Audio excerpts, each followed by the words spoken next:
Welcome back to your virtual tea time. My name is Tori and I'm your host. And today we have Ashley Moss joining us, LPGA, Class A teaching professional and holistic nutritionist and blood.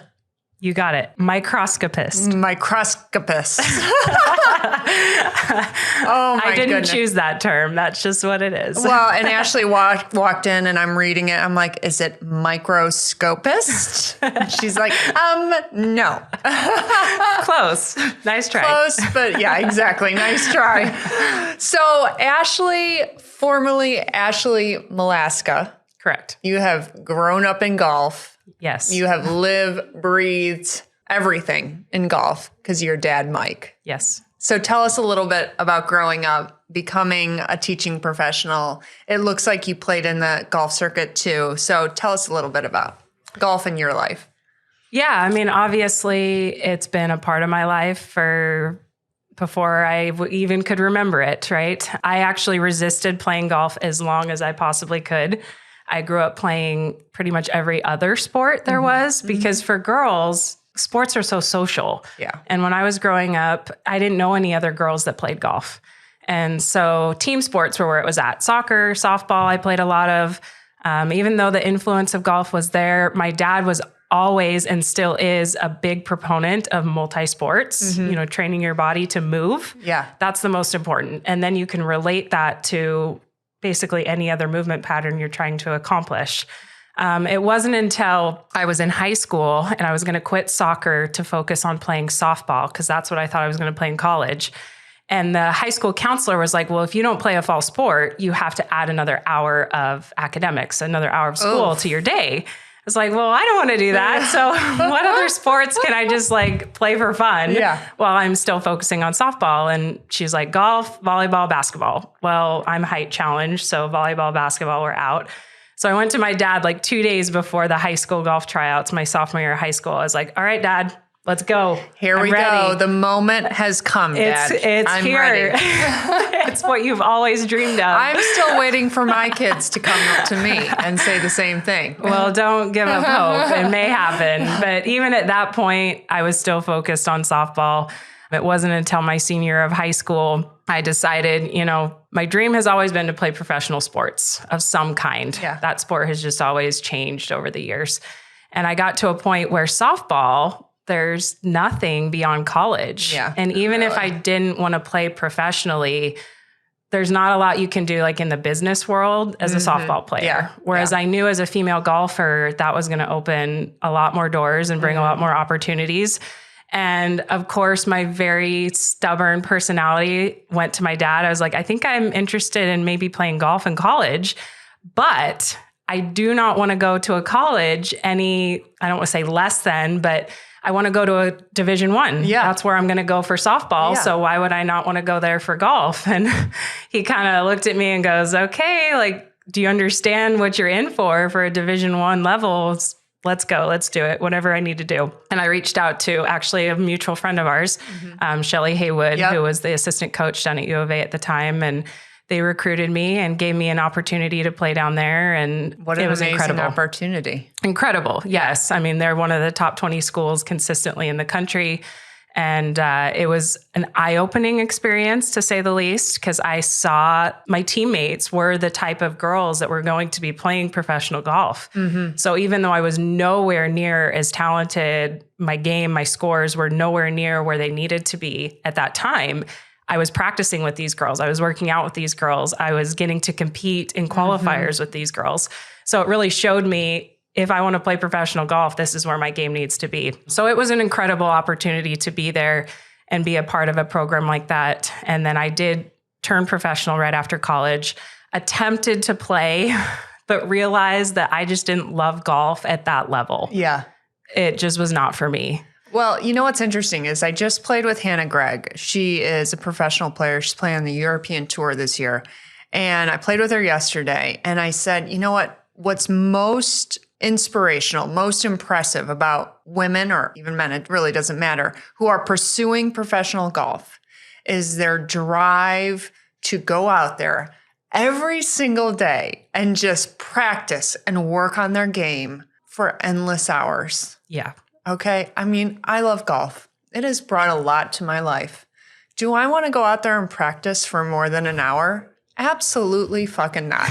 Or how about they say you should practice and then go play 9 holes and then go practice again what you weren't doing well on the course? I mean, it's outrageous. So I see exactly what you're saying. Like it just, you didn't love the process enough to endure that for years and years and years. Correct. And it's so hard to begin with as far as expenses and the travel and everything. I'm curious, when you were in college and you were on the college team, what did you notice the most? You know, you're implying that you weren't as good as your fellow teammates, which I'm sure is not totally true. But what was the separation? What did you really need to work on in your game at that time? What was separating them from you? For me, it was tournament experience. I mean, these girls were competing in junior golf. Yeah. I never got to experience that life because I started so late. Yeah. Which, you know, and that's where people will, I guess, argue more for specializing in a sport earlier on, is because you do have more experience there. Mm-hmm. But I also stayed healthy all through college. I never had injuries because I hadn't specialized and used my body in one way for years and years and years. I wasn't burned out either. Mm-hmm. You know, I had the drive to do the work. It just really came down to when I graduated college, I had maybe played in about 25 tournaments total in my golf career at that point. Yeah. That's crazy. You know, it just, my swing was as good. On a good day, I could shoot the same scores. But it came down to when I had to perform, my mental game, I questioned a lot of like my ability to perform on that stage because I had never really done it. Yeah. I hadn't won a ton. I didn't know what that felt like. Yeah. And so when it came down to it, it was like, you know what? Do I think I could probably get good enough to compete at the professional stage? Yes. But how many hours, how many years? I don't want to live out of my car and travel the United States just trying to make my expenses back. Yeah. It just was not for me. Yeah. And that's when I started teaching, was to help fund my playing. Yeah. And I never, ever in a million years thought I would get into teaching golf. You know, that was what Dad did. I actually had kind of a negative attitude towards it because that's what took him away from our family a lot of times. I bet. So it wasn't something I had any desire, but because I grew up in it and because I had listened to him and he had taught me, I had absorbed so much of that knowledge. And the way that he teaches is just really pretty simple and matter of fact. So it became really easy for me to help others. And I just kind of got into it, not really by choice, but just because I was pretty good at it and was relaying information that was helping golfers get better. Yeah, absolutely. And how was your experience teaching and you know, going into, you know, obviously you transitioned into more the nutritionist side, the nutrition side. So what was going on teaching that made you look for something different? Maybe having my daughter. Yeah. Oh, yeah. That was the only thing that took me away from it. Yeah. I had built up a full teaching career. I was the director of instruction at Mesa Country Club at a young age as a female. Like I was just going full force with it. It was fun. The opportunity to work outside, to work alongside my dad, to get to meet all different kinds of people that I probably would never meet in another profession. I think golf is really cool that way and how it connects people. But I had my daughter and motherhood kind of turned my world upside down. We struggled with infertility to have her to begin with. And then that's when my nutrition focus really started happening. Yeah. And it just kind of spiraled into a snowball effect and I couldn't get enough of it. Yeah. So let me back up for a little bit. I had, again, our friend Shelly Haywood. She was on the podcast before. I'll link her episode in the show notes because, again, that was one of my favorite episodes I ever did was with Shelly. But Shelly emailed me a couple weeks ago and said, you have to have Ashley on the podcast. She is doing some amazing things. The blood analysis, the live blood analysis that she's doing is just super interesting. And I know it will make for a great show. So that's where we're going with it. But before we get into it, I want to ask you, like, when you were a little more about your instruction days. And do you think that did you teach more women than men just because women tend to feel more comfortable with a female instructor? Yeah, definitely to begin with. You know, it was women and kids. It's kind of interesting and still rubs me the wrong way a little bit in a sense of it's almost like, oh, it's a female instructor, so the men aren't going to go see a female, but I'll send my wife to her or I'll send my kids to her. Yes. So I really had to kind of earn my right to help a lot of the men. A man. Like, sorry to say that, but that was the reality of it. But at the beginning, definitely, I had so many conversations with husbands who would call me and schedule a lesson for their wife in hopes that their wife would play more golf so that he could play more golf. Well, you know what? He was smart actually doing that. Every time a man complains like he can't go golf because his wife wants him home, I'm like, well, then she needs to go start playing golf and then she won't care at all. Yeah. Because she'll be golfing on her own too. Yep. So that is the secret, man. Unless they show up and they just genuinely do not want to be there. Yeah, exactly. Which there's a few. So when you're teaching, since you taught a ton of women throughout your years, is there anything in particular that you see women struggle with more, or that is like, if you could have one thing that the women listening could work on more, what do you think it would be, or what comes to mind? Oh, that's a tough one. Probably, women are always trying to gain more distance. I think men kind of inherently have a little more power or speed built in, maybe from other sports or just from the physiology of being a male. Yeah. And then their inability to translate, okay, what actually creates more speed in a golf swing? Because I see a lot of misused body movement and just not having that understanding of what actually creates speed. What are your wrist levers doing? How is your body actually supporting your hands and arms versus trying to overpower what's going on? That's a huge one because they're trying to gain more distance, but then how they're doing it is hurting them, not helping them. Yeah, it's almost a waste of energy. Correct. The way they're doing it. Yeah. So, okay. So I'm sure there's a listener or two listening that agrees. Like, I want to gain more distance. They're getting frustrated. They can't get on, all their golf holes at their home course and regulation. They just want an extra 10, 15 yards. Where do you even start? Where would, they're coming to you to ask for help. What kind of plan would you lay out for them? The first thing is just educating them on the number one speed producer in a golf swing, which comes from this lever, the hinging and unhinging of your wrists. My body, we hear so much about how important the body is in creating speed and gaining more power. Yes, it's important, but it's like number 3 down the list. It can help add a little bit more speed and power. It's definitely a good support, but golf is played with your hands and arms. Yeah. Unless they connect the club to our bodies, our hips, and then all of a sudden that's what's creating the speed. That's not where your number one speed producer is coming from. So then teaching them, you have to hinge and unhinge your wrists. What does that look like? Making kind of an L to L swing and learning how this hinge, unhinge, and then rehinge over on the follow through is that whip, is that creating that speed. And obviously I have a few visual aids that if they were to come to me for a lesson, it really kind of hits home to see how much speed is produced with your hands and arms versus how much can be produced just by trying to twist and turn your body. Yeah. If your body outruns your hands and arms, then your body has to slow down in order for your hands and arms to catch up. So your body needs to support what your hands and arms are doing to be able to add a little more speed. Yeah. We hear what the professionals are doing. Well, yeah, they've maximized the speed that they can create with their hands and arms. So now they're learning how to move their bodies in a way that can add, 2 or 3 more miles per hour to their swing, which is huge for them. But the average golfer needs to understand where speed is coming from the most in their swing. And that's from the wrist lever, their hands and arms. Yeah. So almost like the pros have perfected their hands and arms. So they're looking elsewhere so when we see them working out at the gym, doing all the things, it's like, if we go straight to that, we're skipping a major component. Absolutely. Yeah.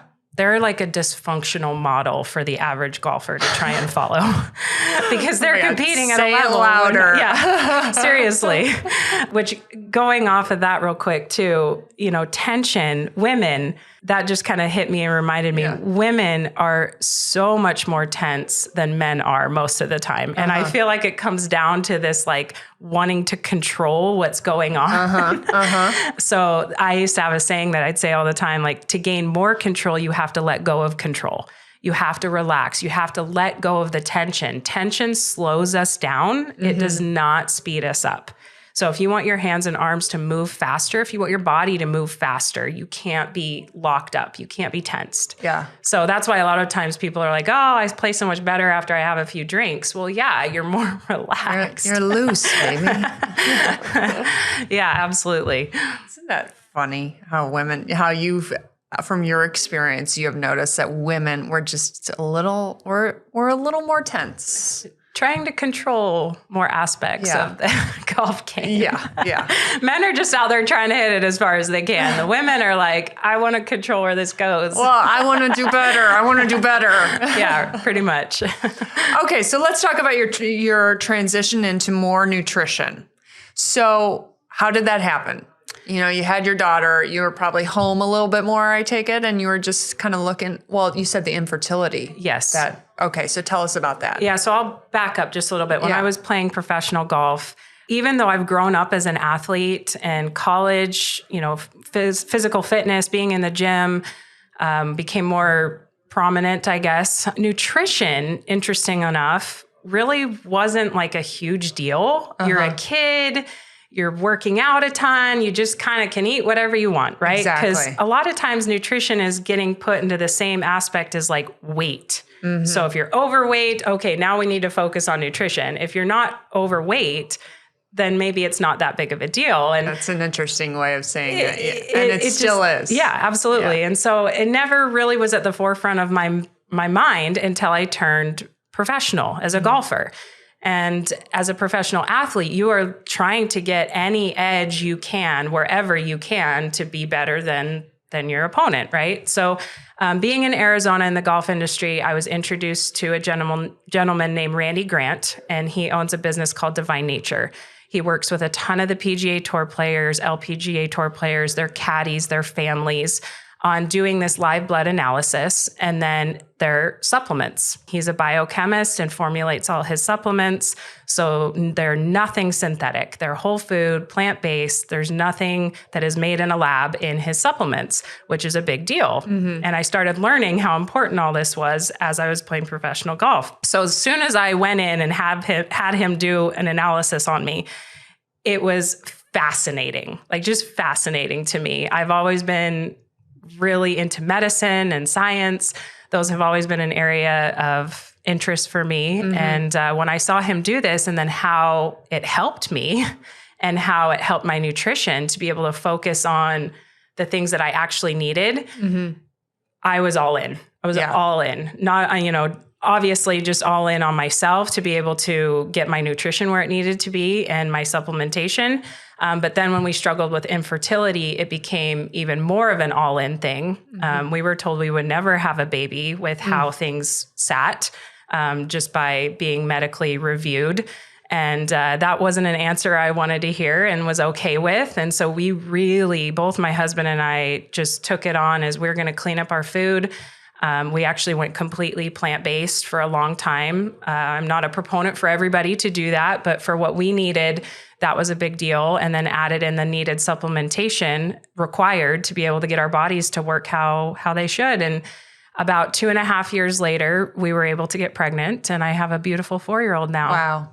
And so it just, like, I'm living proof that nutrition is a huge deal. Like, it is a big deal. Our bodies are designed to work. Our bodies are designed to heal by themselves when given the correct nutrients and supplements, vitamins and minerals, food, actual nutrients from our food, and not processed and synthetic lab-made ingredients that our body is now trying to figure out what the heck to do with. Yeah. So let's go back to what the actual test is all about and what it looks like and what it feels like and what the results can show you. Yeah, absolutely. Yeah. So It's a live blood analysis. I take your blood live. It's just a finger prick of blood. So it's just a little diabetic needle.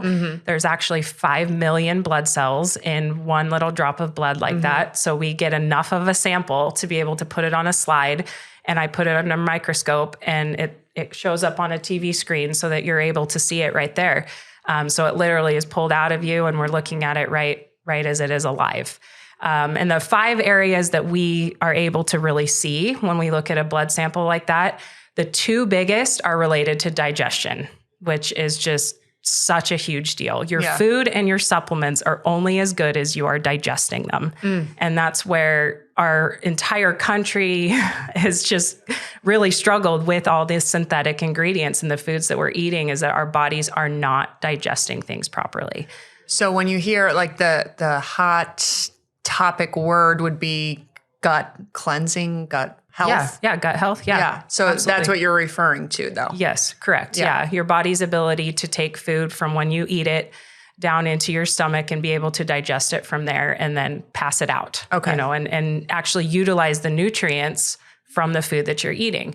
Most of the time, we're just eating to eat, and we're not actually giving our body any nutrients because our body's not breaking it down and digesting it correctly.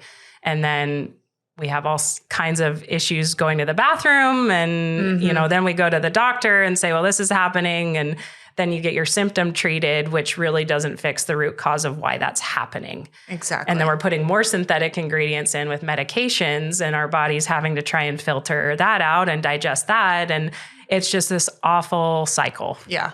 So, okay, go back to the having your blood examined. So the first 2 things you were looking at were digestion and then chronic indigestion. Okay. So things that just chronically we are not digesting. The third thing is immune health. So we can see with your white blood cells, the health of those cells, that is your immune system, your white blood cells. Nutrient levels, so different nutrients we can see in the blood sample, and bacterial and fungal. So any kind of bacteria and fungus that is living within your body, we can see that as well. Yeah. So now that you're seeing it, how are you breaking it down to know exactly how to proceed with a plan? So first and foremost, I'm a nutritionist now, a holistic nutritionist, which really there is a difference there because my focus is not so much on weight loss. My focus is on helping the body as a whole work correctly. So a lot of my clients are people that are struggling with major illnesses and just can't quite figure out what's happening and where the root cause is. So that tool, the live blood analysis, is just a nutritional tool. It's not a diagnosis. I am not a doctor. It is basically utilized to help me understand more of what's going on in the body. So if I didn't have that tool as a nutritionist and you were to come to me as a client and you're saying, I'm struggling with these things, these are my goals, this is how I'm feeling, this is what I'm eating on a given day. Oh my God, that's my worst fear. Someone to say, write down what you ate all week. I'd be like, cheese and crackers, cottage cheese and pretzels, and a Domino's pizza. And I'm leaving now. Well, at least I know you're honest. And I have a stomach ache. I mean, surprise, surprise. Yeah.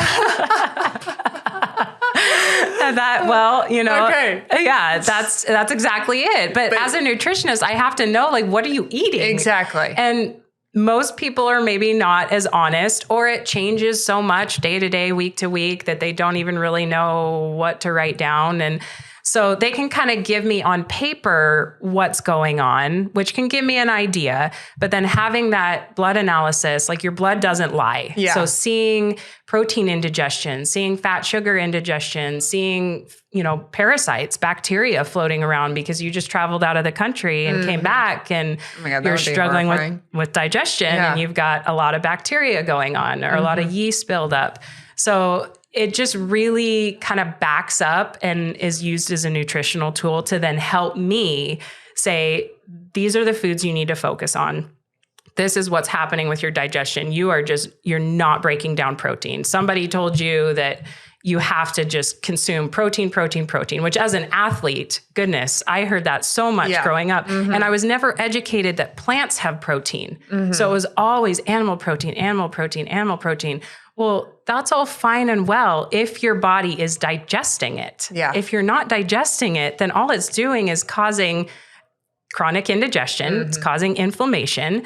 And then you're not getting the nutrients that you are trying to get from that food anyways. Yeah. So it's not helping you, it's hurting you. And to just be clear, what bothers your body might not bother someone else. Correct. So this is not an all or nothing. This is very individualized to you. Correct. So I could eat cheese and crackers and maybe it doesn't give me a stomach ache, but for someone else, it could. Absolutely. Okay. Sorry. Yeah. Keep going. Sorry. Yeah, no, I mean, everybody is so unique. There's some genetic effects. I've seen father-daughter or, children come in with their parents and they have similar issues. Well, yeah, most of the time it's because you're eating in a similar way. Thing. Yeah. Not necessarily a genetic component, but the genetics do play a role in it. Husband, wife, they come in and a lot of times have the similar issues, even though they're not genetically related, hopefully. But they're eating a lot of the same stuff. And there is one commonality, I will say, amongst the American diet, and that is the overconsumption of protein that is not being digested. So I see all the time, very, very common protein indigestion in a blood analysis. Interesting. And that is stressing our liver and our kidneys, which is our body's filtration system. So if you think like your air filters in your house that you take them out and you clean them every once in a while, put new ones in, right?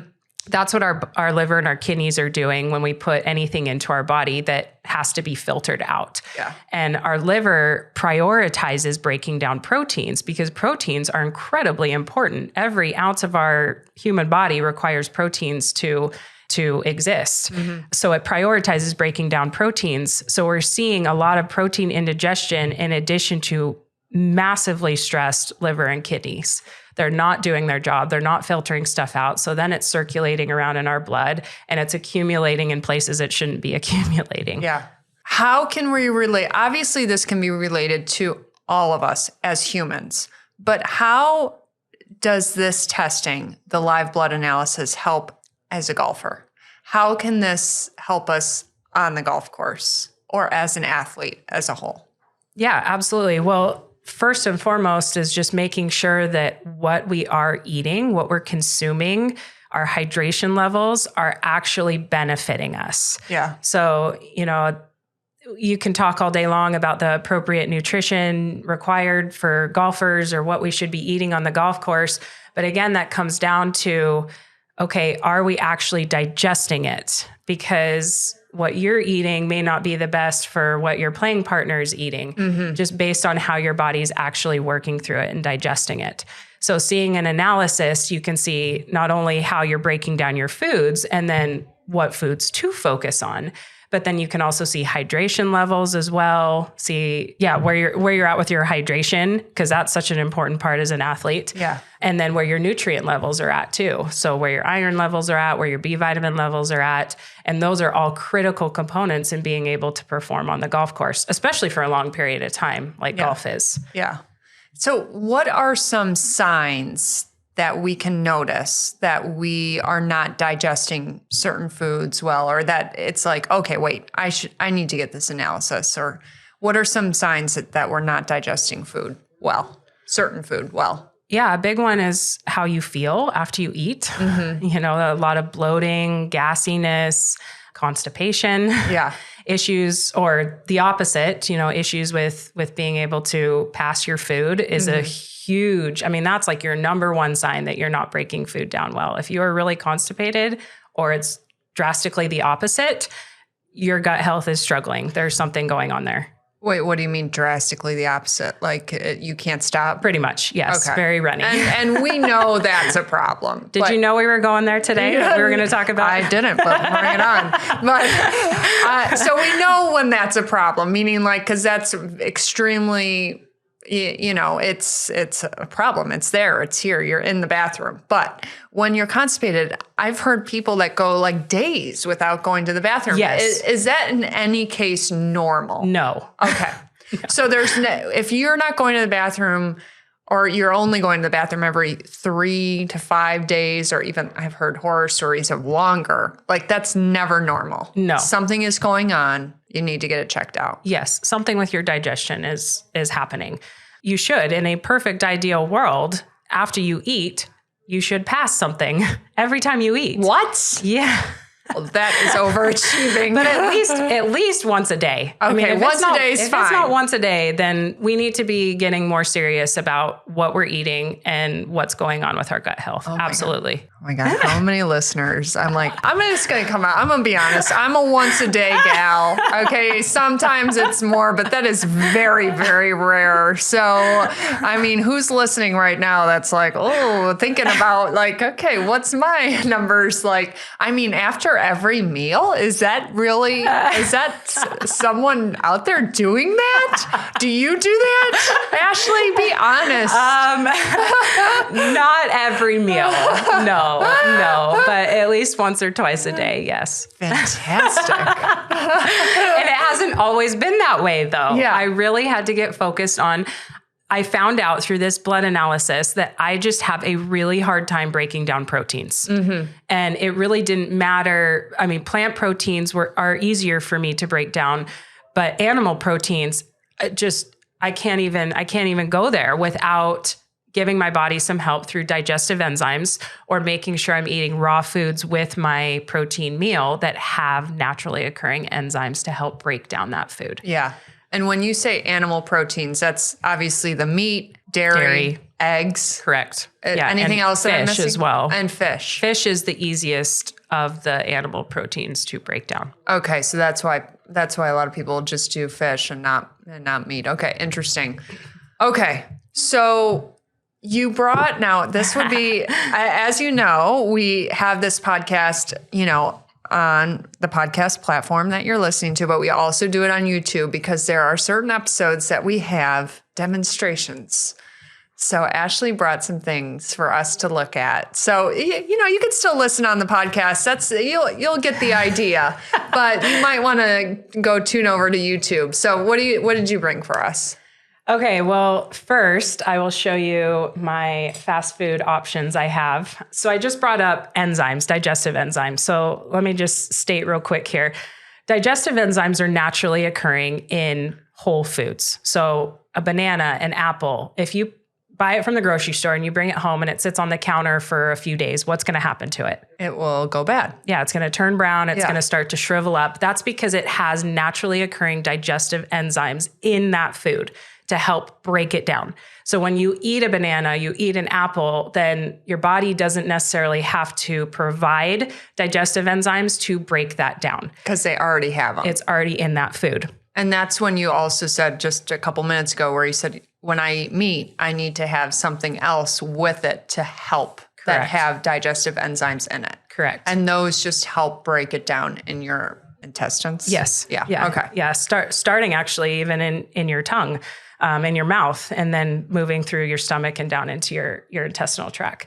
Unfortunately, the World Health Organization guesses that around 96% of the food that we consume on a daily basis is cooked or processed, which means when that food is cooked, it is stripped of all of its enzymes. And then you add in all the preservatives and any kind of other synthetic ingredients that are being added to our food these days. And that food is complete. It's like dead food. There's even nothing cooked vegetables. Correct. Yeah. So no digestive enzymes or no nutrients whatsoever. No digestive enzymes. Okay. It does cooking, and that's a whole nother topic, but cooking vegetables does take away some of the nutrients, but it mostly binds them up from the body being able to access them as easily if you were to eat them in their raw state. Okay. So you're getting more of the nutrients easier in a raw state because of the fact it has the enzymes required in that food to break it down for you. Okay. So your body's not having to do that. Yeah. Now, we are a fast food society. I think we're slowly trending to try and become a little more health conscious. I'll show you the Big Mac first. So I have a Big Mac from McDonald's that I bought in 2019. Wow. March of 2019. So almost 5 years. We're almost coming up on its 5-year birthday. I will have to celebrate congratulations, Big Mac. And You're I'm almost show there. It to you. Oh my God. So what is that? What does it look like? Like there's the meat and the cheese. Oh my goodness. It just looks a little smaller. Like it's shrunk. But I mean, the bun. Hard. Oh. Okay. But like, how is there no even mold on it? Because there's nothing live in it. Wow. There's nothing alive in that Big Mac. Now, I did remove I think it came with like lettuce and a tomato on it. Yeah. So I did take that off because that is live. That would brown and mold. It's almost like play food. Yeah. Like that your 4-year-old would play with in her imaginary kitchen. Exactly. Yes. Wow. So if you were to eat that, if you were to put a Big Mac into your body is solely responsible to break that down and get any kind of nutrition from that food. Which most of the time is just not happening. It's passing through into your intestinal tract undigested. It continues to pass through. It blocks you up. It causes inflammation, mucus. Then we're chronically starting to have a lot of issues. No, it's like a decoration. I wish actually, YouTube won't do this any justice. You actually really have to touch and see this in person because it looks fake. Yeah, it is. It is fake. It is fake. I mean, it's real meat, right? Yeah. That's like, we use real chicken in our chicken nuggets. And the same thing, if you were to buy their French fries, their chicken nugget, like it's going to do the same thing. And it's not only because it's cooked, but also because they've added preservatives. There's a process to how they're keeping their food and having a shelf life on it, which unfortunately is the majority of the food that we consume on a daily basis. So if you're not eating raw foods with this burger that have enzymes in it, then your body, more specifically your pancreas, is solely responsible for providing the enzymes required to break this down. What happens when the body has to continuously do that? Well, you ultimately end up running out of enzymes. Yeah. I mean, people now lactose intolerant, that's a really common one, right? Mm-hmm. So lactase is the enzyme required to break down lactose. Mm-hmm. And your pancreas stores these enzymes. It's kind of like a little enzyme ATM, let's say. So every time that you eat lactose, your body is going to that pancreas ATM to pull out lactase enzyme. And there comes a point where, you're having your bowl of ice cream every night or your glass of milk every day. And then you hit a point where you're like, I'm bloated, I'm gassy, I cannot break this down. Like I just feel awful after I consume it. Yeah, because your body's not able to provide that lactase enzyme anymore. So then, more and more common, there are digestive enzymes coming out or like specifically lactase enzyme pills for people that are specifically lactose intolerant, or like celiac disease is a gluten intolerance. Well, cellulase is the enzyme that breaks down gluten or grains. So same kind of thing. So taking a digestive enzyme pill that works is also very important. I've found in nutrition, similar to teaching golf, people want a quick fix. So I can sit here and educate them all day long on this is the changes we need to make on your diet. I've actually had people look at that and they go, oh man, that makes me want to go get one. Like that actually makes me hungry. I really want a Big Mac. Well, okay, let's go back to the safe place, the honesty room. I'm looking at this and it's absolutely disgusting. Okay. And it's scary how many of these I've ate. But yeah, it will not necessarily stop me from eating another one. Yeah. It's just I'm more aware of it now. So the frequency probably will go down, but Great. It's not going to. That's a win. Your body thanks you. Phew. Small steps here. Small steps. This is a safe room, yes. Ashley. Yes. No judgment here. Okay. I understand. Can I ask you a question then? What is the, and again, I'm going to get this so wrong, I almost want to say sambuca. Is that what it is? The tea, like those drinks that have like enzymes. Kombucha. Okay, What the fuck did I just say? Sambuca. Sambuca, I think. Is that a real word? Okay, sorry. Go back to what you said. Kombucha. Yes. So what is that? What is that and why are people drinking it? Well, it's highly fermented, which it does have a lot of good bacteria in it. So people are drinking it in hopes of providing kind of like a probiotic, right? So that's probiotic is for life. That's bacteria that's for life. Mm-hmm. Antibiotic is against life. So they're trying to build up their good gut bacteria. And that's fine. That does provide that, but it's a highly like vinegar-based drink, which will dehydrate you like crazy. So you have to be careful. Like, what are your ultimate goals? Exactly. You know, if you're struggling with hydration, if you're struggling trying to keep your cells hydrated, your body hydrated, then drinking those all the time is probably one of the first things I'm going to cut back and just make sure that, you know, you can get the probiotics from other sources. Yeah. That doesn't dehydrate you. What reminded me of that is when you brought the enzyme pills out. Sorry. Yeah. Because I was like, so do people take kombucha for that same, like, is that another way? Is that another enzyme producing? No. Okay. So is that in the same pillar or am I totally off? Well, it's providing the bacteria. You're getting the probiotics from that. Okay. So what is a probiotic? What is the bacteria that they're trying to get more of? Like, how is that helping? So that's directly related to your immune health. Okay. Oh, okay. So, you know, if you get sick and you go to a doctor and they give you an antibiotic, it's against life. So it will kill off all of your bacteria, both good and bad, within your entire gut system. Yeah. So that's great when you're trying to get rid of a sickness, but it's not great post-antibiotic when now your entire little colonizing army of bacteria is not there to help you get sick again in the future. So probiotics are important to counter an antibiotic effect. You want that good bacteria in your gut to help fight off any kind of sickness. Okay. All right, good. I'm just trying to kind of learn about all these hot topic terms that you kind of hear, but I've never really read up on them. I've never had a conversation about them. So I just wanted to make sure where we were at. Okay. So is this the enzyme pills though? Is that something that you suggest everyone be taking?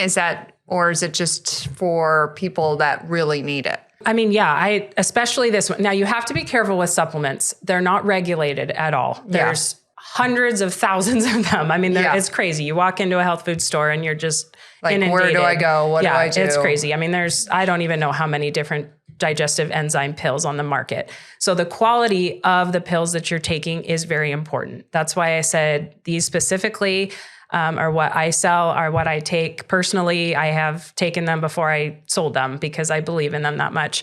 But they are completely whole food plant-based. So it's as if you are eating an apple or eating a salad. Like those whole foods are ground up and encapsulated into a pill. Now, it depends on what you're eating. So if we go back to the focus is digestion, that is our number one focus. No matter who you are, no matter how great your blood is, we are focusing on making sure that what you're eating is actually benefiting your body. Yeah. So if you are living off of this kind of fast food, then yes, you should be taking a digestive enzyme pill with every meal to support your body and being able to actually do something with that cheeseburger. If you're eating more of a plant-based diet, and eating closer to a whole food where the food itself is the ingredient, then you're not going to need as many enzymes.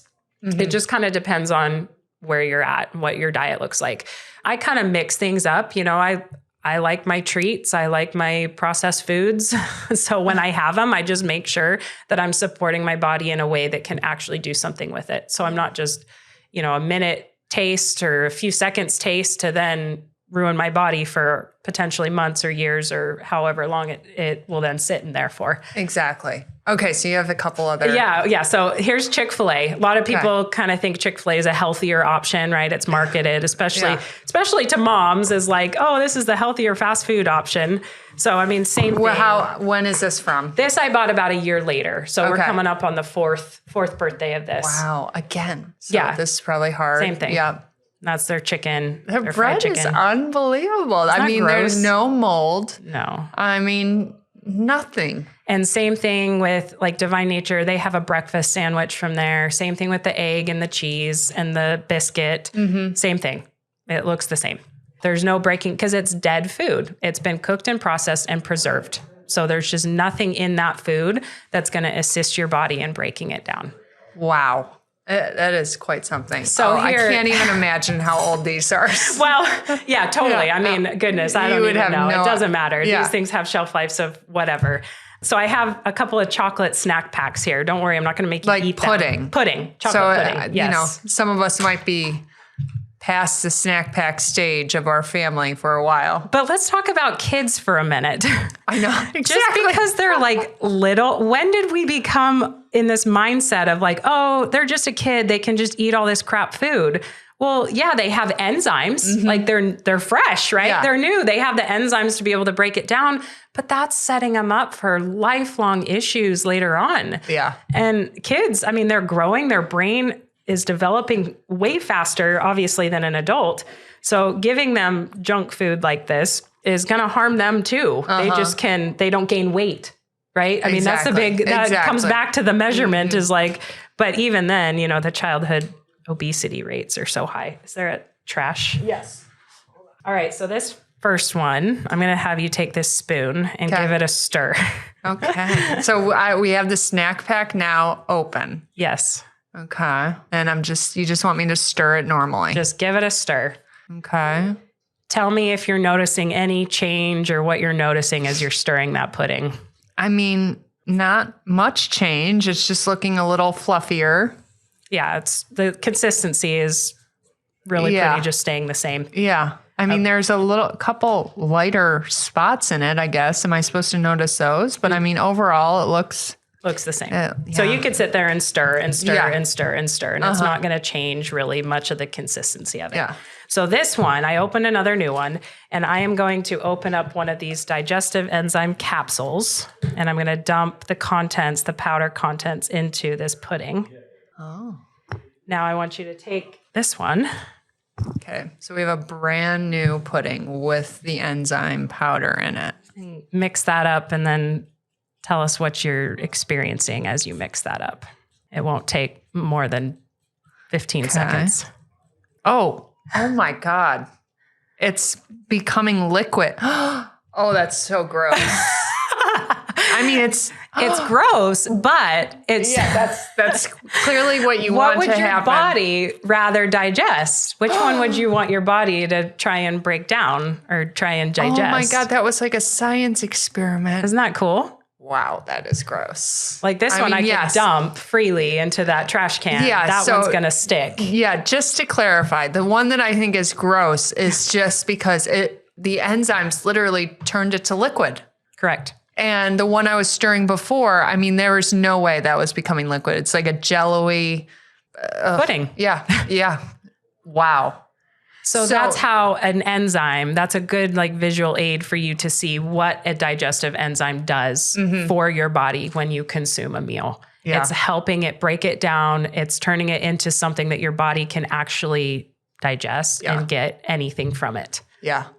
Okay, that was alarming. Okay, so again, referring it back to golf, because I know that you said once you were attempting to go pro and you were really at the top of your golf game is when nutrition really started to hit home and went with your infertility. Yeah, correct. How does this make a difference? How does the golfer that's eating shit all the time, eating just garbage food, and compared to the golfer that's being much more intentional and conscious of what they're eating and putting in their body? Like, what are the differences? How is that going to make a difference? Why when I walk out of this recording studio today, am I going to be becoming, a better golfer, feeling better? Like, how can we circle this back to golf? Yeah, no, it directly impacts how you feel. Yeah. I mean, I'm sure you can relate to days where you maybe felt bloated or you were run down or you had kind of like some mental fog going on, tired, like chronically fatigued. You're not going to perform your best on the golf course or in the gym if you're trying to, increase your stamina for the golf course in the gym. You're not going to be able to perform at your best when you feel like crap. Yeah. And how about focus? Focus too, absolutely. Yeah. Any any mental health is absolutely directly connected to gut health. Mm-hmm. A lot of people don't realize that your gut and your brain develop at the same time in utero when you're developing as a baby. Mm-hmm. Your gut and your brain develop at the same time. They are directly connected. So if your gut health is struggling, your mental health is going to struggle. in multiple different avenues. So just being able to feel your best. I mean, I know as an athlete, again, coming back to like, I was pushed protein. So then as a professional athlete, I'm like, I got to get my protein in, I'm going to balance my macros. I'm going to cut my carbs down to nothing and get my proteins in. But I felt bloated. I would actually gain weight. I would feel sluggish. I had like a belly that didn't match my physique because I was so bloated. And finally, when I went in and got this picture of what was going on, because I wasn't allergic to these foods, I wasn't having like my blood work in a traditional Western medicine setting looked perfect. All my numbers were fine. My hormones were okay. So I just didn't know. I was really frustrated. What's going on? This is impacting me. It's impacting the clothes that I'm wearing. I'm slow. I'm sluggish. I can't seem to perform at my peak for the entire 5-6 hours required of me to be out on the golf course. I'm certainly not doing well in the gym. I don't want to do any kind of exercise that's pushing me too long, too hard, because I'm just feeling awful. So being aware of how you feel, chronic fatigue is a huge one. People are tired. People are tired. And paying attention to not only what you're eating, but making sure that what you're eating is actually giving you that energy required to not be so tired. Yeah. I gotta be honest, I'm a little tired right now. This whole show, I'm thinking, what the hell made me so tired? What did I eat? No. It's not so much what you ate, it's whether or not your body's breaking it down, or it's exhausted trying to break it down. Exactly. Oh, I can tell you I'm never eating pudding again. I might eat another Big Mac. You don't want to drink this? Yeah. Like you can drink it now that it's sat there for a couple minutes. What else do you have for us here? I just want to make sure we get everything in. This is my favorite hydration drink, which is obviously critical in Arizona, critical for golfers, athletes in general. Something with hydration. A lot of people are like, well, I drink so much water. I see a lot of issues with hydration in Arizona, even in people that drink a lot of water. Why? Well, when you sweat, you're sweating out electrolytes, salts, and water. Yes, fluid. But when you're drinking water, you're just putting water back in your body. So you can actually dilute down the electrolytes and salts that are available in your body that are left.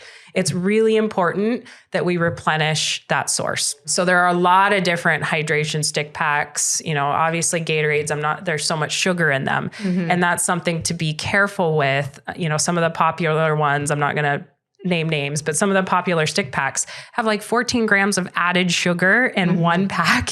Whereas like having maybe 24 grams a day is like really kind of max of added sugar. Like that's a lot. So why have it in your hydration Why would pack? you throw it in your hydration pack? It's crazy. So this hydration pack is just incredible. The same gentleman at Divine Nature has developed this one as well. PGA Tour, LPGA Tour. If you see kind of a pink liquid in their water bottles, that's this hydration pack. Coconut water is an incredible fluid to drink for hydration purposes. And that's where coconut water powder is the sweetness in this drink. It dissolves, it hydrates, it tastes good.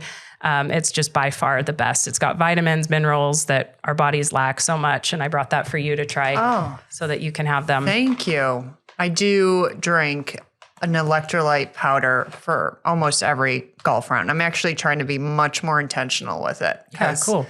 I'll keep my hydration up during the summer when you can really feel yourself, sweating it out so much. But in the winter, I tend to get a little lazy with it. So I'm trying to do better with that.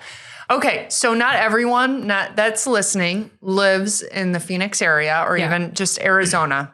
So how do they search for someone that does these live blood analysis? How will they go to find someone like you in their area? That's a wonderful question. And unfortunately, I don't have a great answer. This type of live blood analysis is very specific to this gentleman that taught me. You have to have a very specific type of microscope. There are people out there because sometimes the live blood analysis can get kind of a bad rep because of the fact that there are people that are using low quality microscopes. It's up to interpretation of the person that's viewing it and how well they've been trained and educated.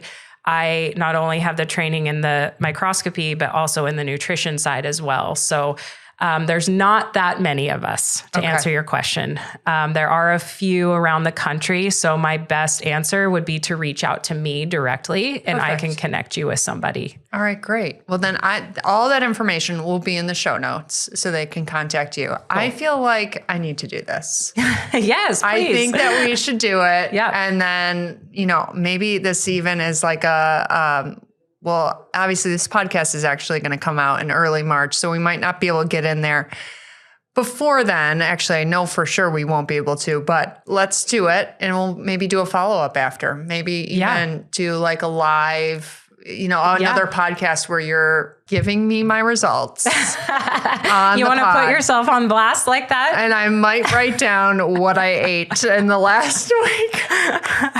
Yeah. I mean, see, these visual aids, like you said, you can eat this all day long, but like seeing it in this form, it's such a realization. And that's what the live blood analysis does, is like you can talk about, okay, I eat this hamburger and I know it's awful, but then seeing how it directly impacts your blood up on the screen live like that is just, it's such an eye-opening experience. It's really cool. Yeah. It's very fascinating. Okay, let's do it. Yeah. I'm into it. Let's do it. So again, to get in touch with Ashley, all her information is in the show notes. And I guess we'll have a follow-up episode soon. Sounds good. Thank you so much for coming on the show today. You're welcome. What's your relationship like with golf right now? Are you golfing? Are you?